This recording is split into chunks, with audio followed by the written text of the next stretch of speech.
Sir नमस्कार, आपलं प्रतिकार न्यूजमध्ये स्वागत आहे। आज या ठिकाणी आलात पिंपरी चिंचवडच्या मातंग समाजाचा जो परिषद आहे त्या परिषदेच्या माध्यमातून जो समाजाला आपण जो संदेश देणार आहेत तो काय देणार आहे? खरं तर उपवर्गीकरण अबकड अनुसूचित 59 जातीसाठी सुप्रीम कोर्टाच्या आदेशान्वये आदेशित करण्यात आलेलं आहे। अनेक राज्यांनी ते लागू केलेलं आहे। आता महाराष्ट्र राज्य सरकारनं तात्काळ लागू करावं अशा पद्धतीची भूमिका घेऊन सामाजिक न्याय समर्थन परिषद आदरणीय अडागळे साहेब आणि झोंबाडे साहेब असंख्य प्रमुख कार्यकर्त्याच्या वतीनं ही परिषद भरवण्यात आली होती। मी या परिषदेच्या माध्यमातून एकच सांगू इच्छितो, आंबेडकर चळवळीतील सर्व नेतृत्वाने पहिल्यांदा एकत्रित यावं, जेणेकरून 59 जातीतील समाज घटकातला जो वंचित घटक आहे त्यांचा विकास होणं अत्यावश्यक आहे आणि त्यामुळं सबंध भारत देशाला लागू झालेला हा आदेश आहे, एका महाराष्ट्रापुरता मर्यादित नाहीये।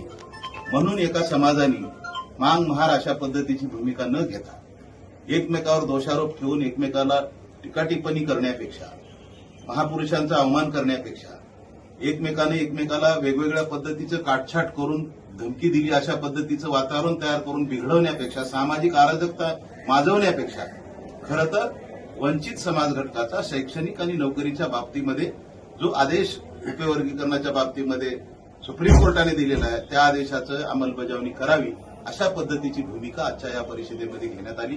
सबंध महाराष्ट्रामध्ये अनेक सामाजिक चळवळीच्या माध्यमातून या ठिकाणी उपवर्गीकरण लागू करा अशा पद्धतीची मागणी होत आहे आणि त्याच धर्तीवर त्या ठिकाणी आज हा कार्यक्रम झाला।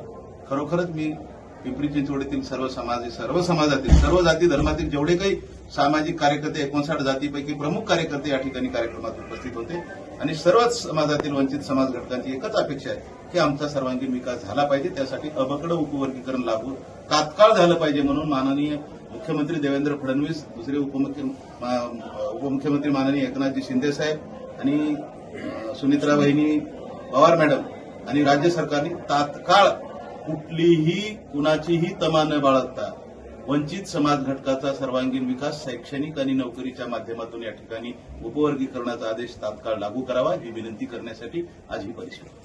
सर, सोशल मीडियाच्या माध्यमातून हे वर्गीकरणाच्या संदर्भात महापुरुषांवर वेगवेगळ्या प्रकारे खालच्या पातळीवरती टीका केली जाते, तर त्या समाजाला तुम्ही कसं आवाहन कराल? खरं तर बाबासाहेबांचे वंशज म्हणून माननीय प्रकाशजी आंबेडकर साहेब असतील, ते आमचे नेते आहेत, आदरणीय आनंदराज आंबेडकर साहेब असतील, रामदास आठवले साहेब असतील, हे सर्व सामाजिक दलित चळवळीतले मोठे नेते आहेत। यांनी खरं तर अशा नशेडी लोकांना कुठल्या तरी व्यासपीठावर जाऊन एखादी अण्णाभाऊ, लवजी, अशा महात्मा फुले अशा महापुरुषांचा अवमान करणारी जी मंडळी त्या ठिकाणी आपल्याला साक्षीला ठेवून ते करताना आम्हाला दिसत आहे, हे फार दुःख वाटतं।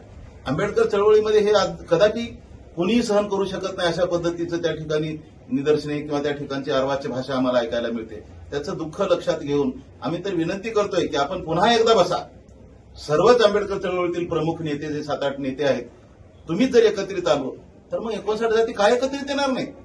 म्हणून आमची विनंती आहे आजही की आपण या ठिकाणी कुठल्याही विरोधाकाचा विरोध आणि समर्थन अशा पद्धतीची भूमिका न घेता पूर्वाश्रमीच्या महाराचा विकास होणं वंचित घटक म्हणूनच आज जीवन जगतोय।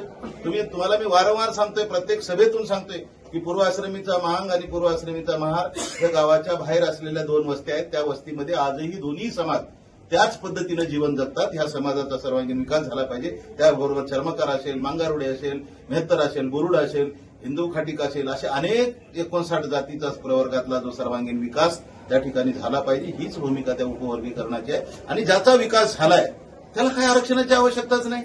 माझा विकास झाला असेल तर मग माझ्या लहान भावाला जर माझ्या समाजातल्या प्रवर्गामधल्या वंचित घटकाचा विकास व्हायला पाहिजे, ही भूमिका आंबेडकर परिवाराची असली पाहिजे, सुधाकर भायलेरावची असली पाहिजे, आठवले साहेबांची असली पाहिजे। अशी जर भूमिका घेतली तर आपण समदुःखी प्राणी आहोत।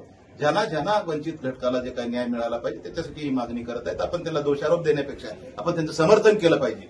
जर बाबासाहेब असते तर एका महारासाठी त्यांनी काम केलेलं नाहीये। चरामध्ये मी वारंवार सांगतो, भूचर, जलचर, वायुचर ह्या 3 चरामध्ये जे दडलंय त्याच्यावर बाबासाहेबांनी कायदा केलाय। म्हणून तुम्ही एकट्या पूर्वाश्रमीच्या महाराचे बाबासाहेब असं म्हणू नका।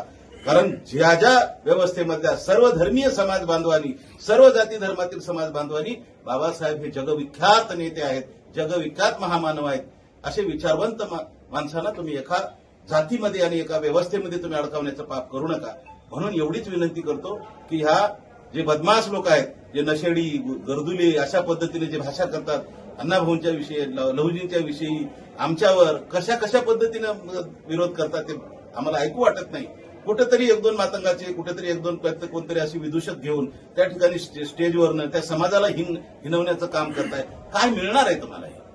जर एखादा मातंग समाजातलाच एखादी महिला घेताय, कुणीतरी मातंग समाजातला एखादा कार्यकर्ता घेताय, तुमच्या व्यासपीठावर बसवताय आणि त्याला आमच्याच विरोधामध्ये बोलायला होता, काय मिळणार आहे तुम्हाला याच्यामध्ये? त्याला जर अक्कल असती तेवढी तर तुमच्याकडे आलाच नसता, आणि आला असता तर तुम्ही त्याला घेतलंही नसतं.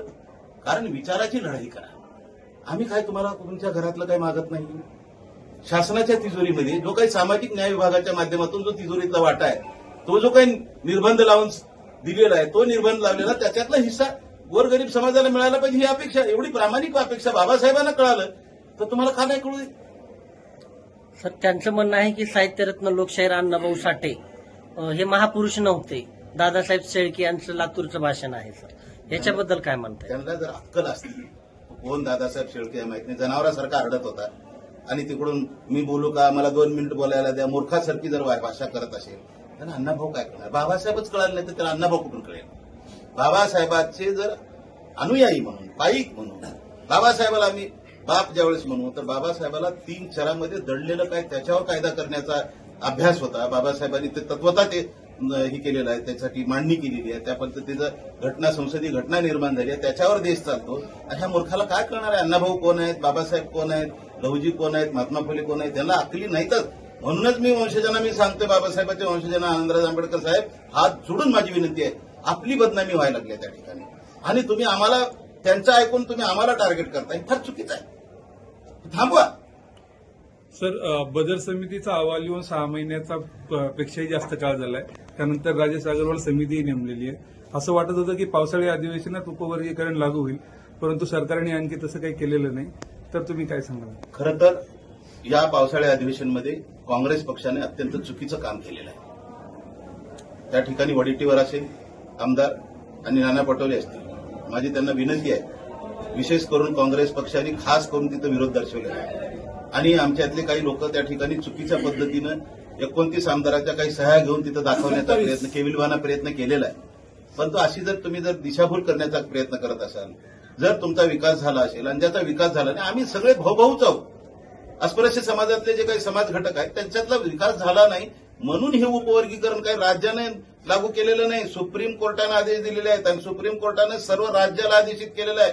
म्हणून माननीय देवेंद्रजी फडणवीस साहेबांनी, एकनाथजी शिंदे साहेबांनी, सुनित्रा वहिनी पवार मॅडमनी तात्काळ कुणाचीही पर्वा न करता या ठिकाणी अवकडं उपवर्गीकरण लागू केलं पाहिजे, अशा पद्धतीची भूमिका आहे.